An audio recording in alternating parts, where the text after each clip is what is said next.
Madalas tanong nila kung bakit ba ako nandito. Gusto ko lang din ipakita kung anong talento. Ako minsan na rin nga naging masamang ehemplo. Ang dami ng problema para may pulang kabayo. Habang binubuga, usok na nanggagaling sa babasagin na tubo at sabay ang Yosipa. Para lamang makalimot sa mga pinapasa. Nangangarap din na sana buhay ko ay gumaan. Kala ko noon na mundo ay puro laro lang, hanggang sa natutunan kung lahat dapat kilusan. Ang dahil sa pangarap na di mo mabibili, kailangan galawan hanggang lahat ay hindi pa uli.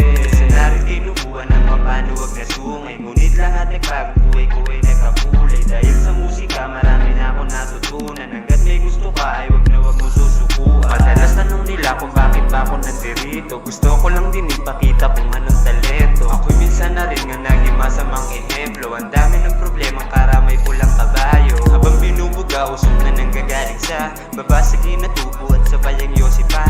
Para lamang makalimot sa mga pinapasa. Nangangarap din na sana buhay ko ay gumaan. Hanggat may hiningang binubuga sa lalamunan, pangarap mo na dapat palagi mo lang subukan. Kahit anong mangyari, wag na wag ka pang hinaan. Wala mong maniwala, kailangan mong pagigihan. Di para sa'yo, di naman para sa iba. Ibuhos mo lahat, wag makinig sa kanila. Magtiwala sa sarili, balang araw ay makabuo ka ng diamanting sarili mo may gawa. Laging magbakasakali na palari ka din sa mga inaasam, mga gusto mong magawa. Mga iniisip at pinaplano mo sa iyong buhay. Asahan mong lahat ng madilim nagkakakulay. Kaya mo rin ako, akala dati imposible na makamit lahat, pero lahat naging posible. Mula nung kinilusan ko, edad 19, nangyari ang lahat ng kala ko di mangyayari.